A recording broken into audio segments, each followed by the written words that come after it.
suis arrivé à Lyon il y a un peu moins d'1 an, et donc je travaille dans le secteur de l'énergie, et plus précisément dans une entreprise qui s'appelle Origo, qui est à Lyon et qui est spécialisée dans l'électricité d'origine renouvelable. Voilà, donc je voudrais commencer cette présentation en vous posant une question pour être sûr à peu près de l'utilité de ce que je m'apprête à vous raconter.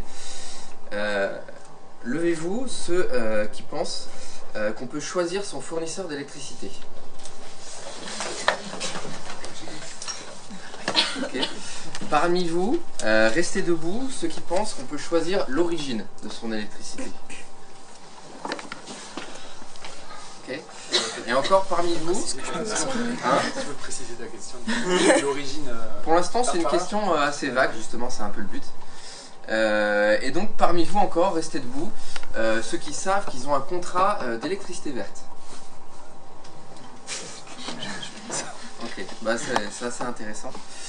Voilà, en fait, l'utilité de cette présentation, c'est de vous donner un peu les clés de compréhension de cette thématique de l'électricité d'origine renouvelable, et que vous repartiez avec des connaissances assez pratiques que vous pourrez utiliser par la suite. Le compteur Linky, pourquoi je vous montre ça? C'est un peu l'allié numéro 1. Donc c'est vraiment pour introduire une notion qui est intéressante, qui est essentielle à comprendre. C'est la différence entre acheminement et fourniture. Vous pouvez voir derrière moi un schéma assez simplifié du fonctionnement du réseau électrique, avec 2 encadrés. Un encadré bleu pour l'acheminement et un encadré rouge pour la fourniture. Donc, je vais commencer par l'encadré bleu. Concernant l'acheminement, donc vous pouvez voir le premier acteur à gauche, c'est la production. Donc que ce soit des énergies fossiles, du nucléaire ou des énergies renouvelables. Donc tous ces outils, toutes ces centrales injectent sur un seul et même réseau des volumes d'énergie. Ces volumes ensuite sont transportés et distribués via un seul et même réseau. Donc pour faire la distinction entre transport et distribution, c'est des niveaux de tension qui sont différents. Et donc via ce réseau, les volumes d'énergie arrivent jusqu'à vos maisons pour consommer avec vos lampes, vos machines à laver, peu importe.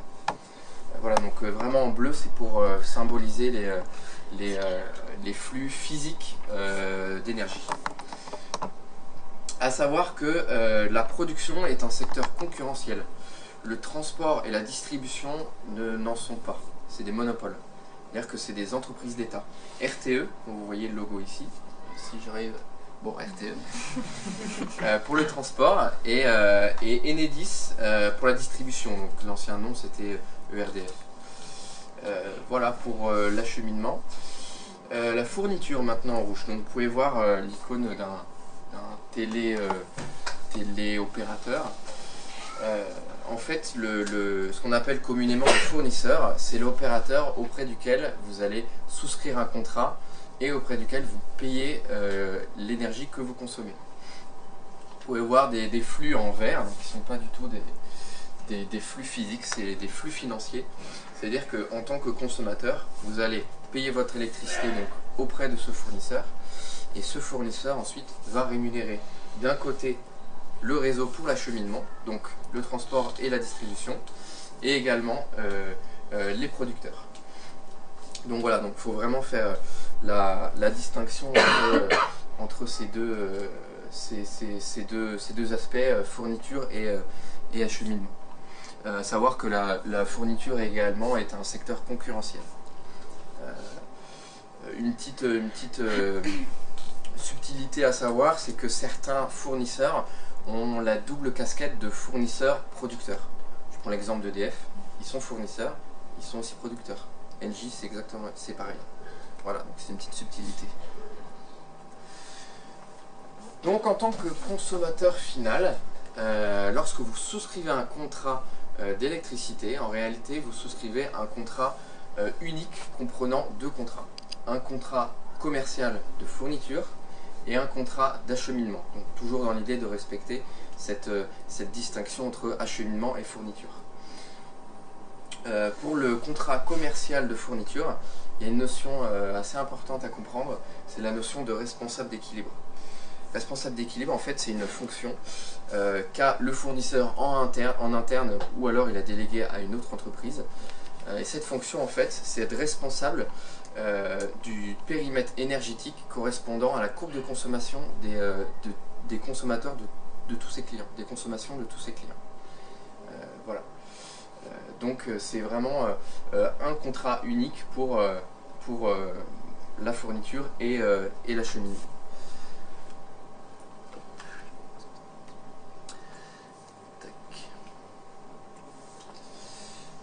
Oui. Excuse-moi Olivier, j'ai Ouais. pas bien compris cette notion de responsable d'équilibre. Ouais.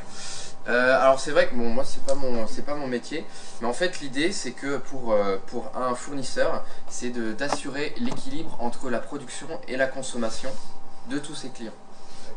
Voilà. Je peux me permettre de préciser éventuellement C'est ça? la responsabilité d'équilibre. En fait, c'est vraiment ce qui est l'amalgame entre la fourniture d'électricité, enfin, c'est vraiment le métier du fournisseur. L'idée, c'est qu'on a un réseau, et ce réseau, c'est un réseau électrique, donc comme vous savez, l'électricité ne se stocke pas, donc il doit être en permanence à l'équilibre. Sinon, il y a blackout. Ça a trop de consommation, trop de production, c'est par définition. C'est pas un équilibre énergie verte, énergie bleue, Rien à voir. énergie grise, Ouais. non. C'est juste l'équilibre entre ce que je consomme et ce que j'injecte, ce que j'achète ou ce que j'achète pour l'injecter sur le réseau. C'est ça, c'est une affaire de tension électrique en fait. Le réseau doit rester à une certaine tension électrique et pour ça, il faut s'assurer en permanence que la production soit strictement égale à la production.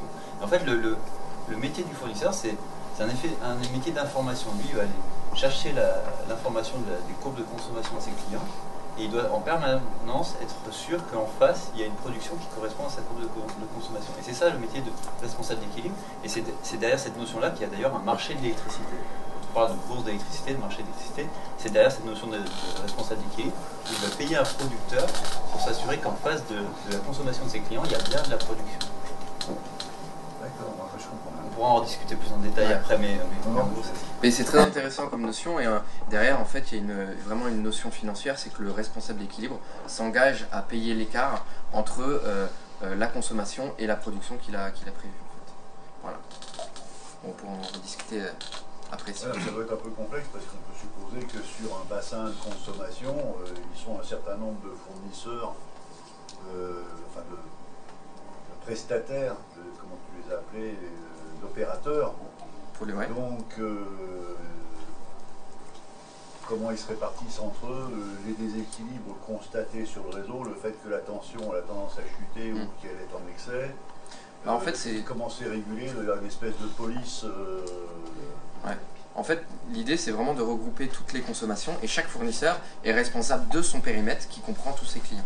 Ouais, mais lui, il n'a pas l'information en temps réel, même avec des linkies. Donc il fait des estimations, ouais. Il fait pour le mieux. C'est ça. Après, C'est des prévisions. Chaque jour, il va donner pour le jour suivant la consommation prévisionnelle. prévisionnel. Et c'est en fonction de la météo et en fonction des habitudes des gens. Ils font des calculs sur toutes leurs années d'expérience. Ouais. C'est assez précis en général. Ouais, les écarts sont pas énormes entre la... Il y a des écarts, et justement, là il y a un rôle de police entre guillemets, il y a un marché de l'ajustement, il y a des écarts, bref, il y a tout un système et je pense qu'on pourra en parler en plus en détail. Ouais. J'attends que tu viennes à poser des questions. Non, mais c'est une notion qui est super importante et très intéressante, malgré que complexe. Voilà, donc pour continuer tout naturellement, en tant que consommateur, vous allez payer une partie acheminement et une partie fourniture. Donc derrière moi, vous avez une répartition en pourcentage de ce que vous allez payer dans votre facture. 31% à peu près revient à la production, 30% à l'acheminement, 8% à la commercialisation et 31% aux taxes. Donc c'est à peu près une répartition un tiers acheminement, un tiers commercialisation et un tiers taxes. Donc pour chiffrer un peu les choses, pour un prix de 14,6 centimes par kilowattheure, voilà. Pour un prix à peu près de 14,6 € par kilowattheure, c'est à peu près pour un ménage français ordinaire, on va payer 4,5 centimes par kilowattheure pour la production, 4,4 pour l'acheminement, 1,2 pour la commercialisation et 4,5 pour les taxes. À savoir que la structure de ce que vous payez pour l'électricité, il y a une partie fixe et une partie variable. La partie fixe, c'est ce qu'on appelle l'abonnement, donc c'est quelque chose qui se paye à l'année, et les consommations, c'est la partie variable. Ce qui paraît logique, plus vous consommez, plus vous allez payer cher, mais toujours avec un seuil fixe qui correspond à l'abonnement. Excuse-moi. Ouais. Alors ça arrive peut-être un peu tôt, mais dans ces prix-là, sais-tu qu'est-ce qui correspond à ce qu'on appelle le marché spot de l'énergie, les prix qu'on peut avoir, les prix de gros qu'on voit? Alors en fait, aujourd'hui, il y a quand même une très grande opacité entre le fournisseur et le consommateur. C'est-à-dire que le consommateur ne connaît pas du tout l'évolution du marché du prix de gros. Donc c'est vraiment la responsabilité du fournisseur d'acheter au prix qui est le plus intéressant pour lui. Et ensuite, le fournisseur fixe des prix que le consommateur va payer. Et voilà. Je ne sais pas si ça répond à peu près à ta question. Que c'est pas super clair pour le client. Au consommateur. Pourquoi je vous parle de tout ça? C'est que la structure du marché de l'électricité n'a pas toujours été comme ça. Depuis la Seconde Guerre mondiale et jusqu'en 2007, c'était EDF qui avait le monopole de toute la chaîne d'approvisionnement de l'électricité. Depuis la production, le transport, la distribution et jusqu'à la commercialisation. Tout le monde payait l'électricité au même tarif, ce qu'on appelait le TRV, le tarif réglementé de vente. Mais en 2007, il y a eu la libéralisation du marché de l'électricité. C'est une politique qui a été instigée par la Commission européenne. Et donc ça permet au consommateur de choisir son fournisseur et l'origine de son électricité. Donc vous pouvez voir derrière moi un graphe qui représente les fournisseurs présents sur le marché en fonction de l'évolution annuelle. Donc sur la ligne de départ, donc en 2007, il y avait EDF bien sûr le plus gros et 5 autres fournisseurs. On peut observer qu'entre 2007 et 2013, il y a vraiment un gros trou. Aucun autre fournisseur n'a été créé. Et depuis 2014, il y a vraiment une explosion des fournisseurs, donc une multiplication des fournisseurs et une diversification des offres. Donc ça témoigne vraiment d'un marché en grand bouleversement et en forte croissance. Malgré 2007, très peu de gens ont quitté le tarif réglementé d'EDF. C'est-à-dire que le tarif fixé par l'État, qui n'a pas été supprimé depuis 2007. En réalité, 84% des consommateurs sont encore au tarif réglementé d'EDF. Alors qu'à côté, il y a des offres moins chères, avec exactement la même qualité d'électricité, la même continuité et qualité, parce que c'est les gestionnaires de réseau, RTE et Enedis, qui en sont responsables. Donc s'il y a vraiment un challenge derrière, un défi de pédagogie et d'explication aux consommateurs pour dire il y a moins cher, tu peux payer moins cher et quitter EDF pour quitter le tarif réglementé. Et en plus tu peux choisir l'origine de l'électricité que tu veux consommer. Olivier, petite Ouais. question, Ouais. il y a quelque chose qui explique là ce trou entre 2007 et 2014? Il n'y a pas eu une nouvelle réglementation en 2013, Alors, en 2014 fait, qui a fait, En fait, ces fournisseurs-là, ceux-là, ils étaient déjà présents sur le marché des entreprises. Parce qu'en fait, la libéralisation du marché pour les business a été faite plus tôt. Et donc, ça a été des fournisseurs qui étaient déjà présents sur le marché. Donc, ça a été assez facile pour eux de switcher, d'augmenter le service proposé aux particuliers. Et c'est vrai qu'en fait, la libéralisation du marché réellement s'est fait vraiment tard, quoi. Pour moi, c'est à peu près ça l'explication. Voilà, c'est que ça met du temps à se mettre en place parce que les gens ne savent même pas qu'ils peuvent changer de fournisseur. Voilà, donc finalement, si les gens ne savent pas, il n'y a pas vraiment de marché à avoir, quoi. Donc voilà, donc maintenant, les gens peuvent choisir leur fournisseur et l'origine de l'électricité qu'ils veulent consommer. Alors, choisir l'électricité qu'on veut consommer, qu'est-ce que ça veut dire? Ça veut dire qu'on peut choisir de consommer de l'électricité d'origine renouvelable. Déjà, une source renouvelable, c'est quoi? C'est une source d'énergie qui est considérée, dont la ressource est considérée comme inépuisable à l'échelle de l'humanité. Et elle est considérée comme beaucoup moins polluante que les outils de production traditionnels, nucléaires ou fossiles. La réalité physique de l'électricité qui transite par le réseau ne permet pas de tracer les volumes, de déterminer l'origine des volumes d'énergie qui passent par ce réseau. Physiquement, c'est impossible, c'est des fluctuations électromagnétiques. Donc pour pallier à ce fait physique, on a mis en place un système de traçabilité. Ce système se base sur une logique d'équivalence de volume entre l'entrée sur le réseau et la sortie du réseau. Autrement dit, on fait une équivalence de volume entre la production et la consommation. Et donc cette logique d'équivalence de volume, elle est faite grâce à un outil qu'on appelle la garantie d'origine. La garantie d'origine, c'est un certificat électronique qui est émis à chaque fois qu'un mégawattheure, un mégawattheure, donc c'est un volume d'énergie renouvelable qui est injecté sur le réseau. Et donc on dit qu'un consommateur consomme de l'électricité d'origine renouvelable s'il couvre sa consommation avec des garanties d'origine à hauteur de son volume de consommation.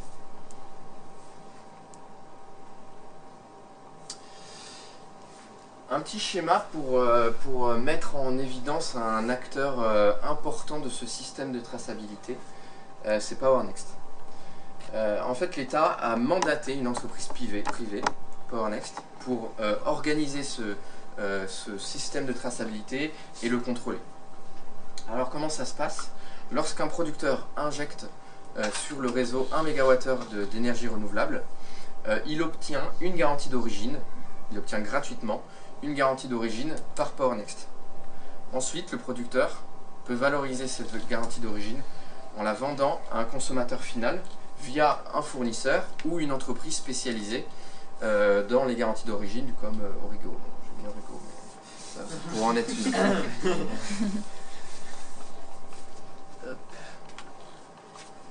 une. Donc il faut vraiment comprendre que un contrat d'électricité verte, ça comprend deux choses. Ça comprend un contrat unique qui comprend avec un contrat d'acheminement et contrat de fourniture, et en plus un contrat de fourniture de garantie d'origine. Donc c'est vraiment l'addition de ces deux contrats, ce qu'on appelle communément un contrat de fourniture et un contrat de garantie d'origine. Et ensuite on peut juger la qualité d'une offre verte, bien sûr par le prix, et ensuite par la qualité de l'AGO qui est adossée à ce contrat de fourniture. Et comment on peut juger cette garantie d'origine? On peut juger par exemple la zone géographique d'émission, si elle est européenne ou si elle est exclusivement française. On peut la juger par la technologie également. Voilà. Pourquoi consommer vert? En réalité, on peut se demander quel est l'objectif de cette démarche. L'objectif, en fait, c'est d'augmenter le bénéfice des producteurs pour les rendre plus rentables face aux outils de production traditionnels nucléaires et fossiles, et puis finalement encourager les investisseurs à investir dans ces nouveaux outils de production. Donc c'est d'augmenter le bénéfice. Le bénéfice, c'est quoi? C'est la différence entre les coûts de production et les recettes liées à la vente de l'électricité. Donc naturellement, sachant que les recettes de l'électricité, c'est variable, hein, c'est un marché, c'est une bourse, mais très logiquement, si on ajoute à la recette liée à la vente de l'électricité, la vente de la garantie d'origine, on augmente les recettes totales. Donc l'idée, en fait, c'est d'augmenter la marge, le bénéfice du producteur d'énergie renouvelable pour qu'il soit plus rentable et encore une fois pour encourager son développement.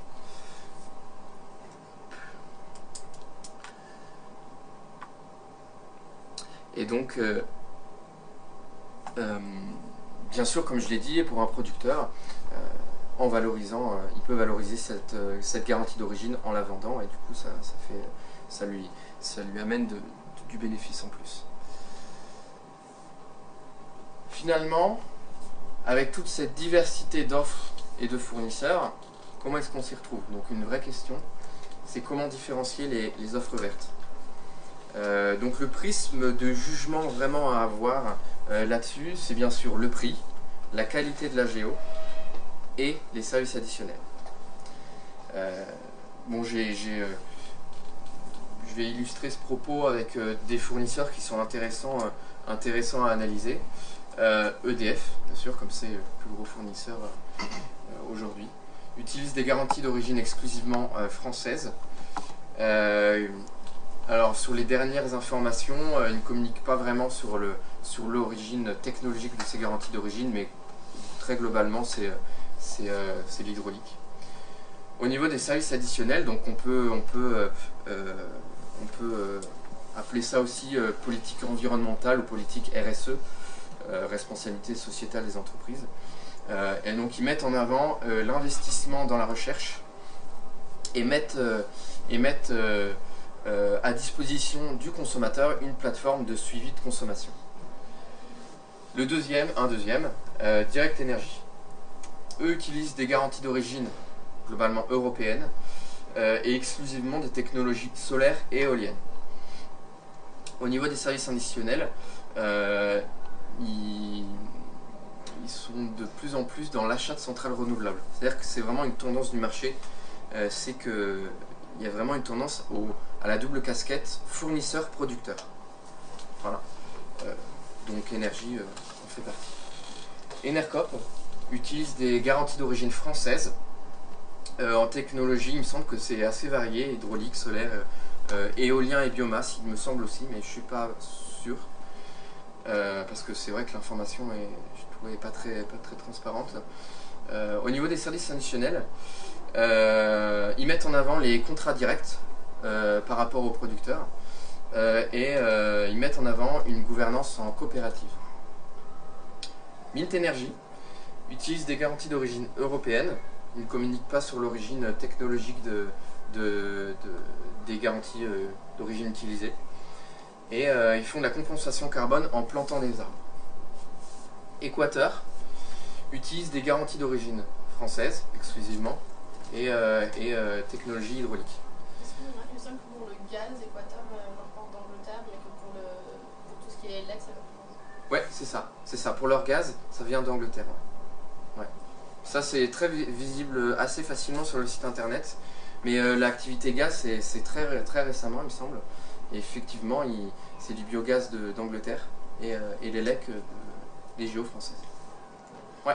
Du coup, je peux peut-être compléter par rapport à Enercop si Ouais. tu trouvais que c'était principalement, parce que je suis client et puis sociétaire de Ouais. Enercop. Ouais. En fait, ce qui est important, je pense, à ajouter, c'est que l'ensemble des productions d'Enercop, parce qu'ils sont producteurs et fournisseurs, Ouais, double casquette. est exclusif. C'est-à-dire qu'en fait, c'est exclusivement, donc ce qu'ils considèrent, c'est qu'en volume, ce qu'ils vont vendre dans l'année, c'est ce qu'ils ont produit dans l'année grâce à leur financement donc, de centrales d'énergie renouvelable, qui soient, pour le coup, en effet, les 4, hydro, solaire, éolien Ouais. et biomasse. Donc il y a cette exclusivité-là qui, je pense, est très importante à mettre en valeur avec des petits producteurs. D'accord. Donc ouais, c'est vrai qu'au niveau des fournisseurs, tous les fournisseurs ont l'obligation de couvrir annuellement la part de la production pour tous leurs consommateurs. Donc voilà. Mais on pourra en reparler après, c'est super intéressant comme réaction. Juste pour finir, du coup, au niveau des services additionnels, c'est vrai que ça c'est plus une approche marketing qui est difficilement à quantifier. Il y a très peu de contrôle derrière pour le consommateur. Voilà.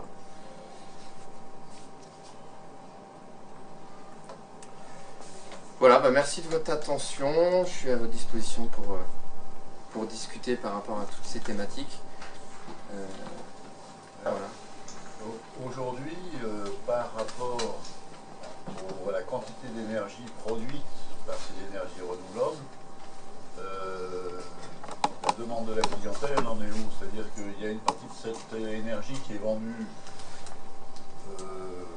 comme si elle n'était pas renouvelable parce qu'ils sont en surplus, ou au contraire, est-ce qu'on s'approche d'un moment où on est en manque d'électricité renouvelable sur le réseau français? Alors c'est une super question.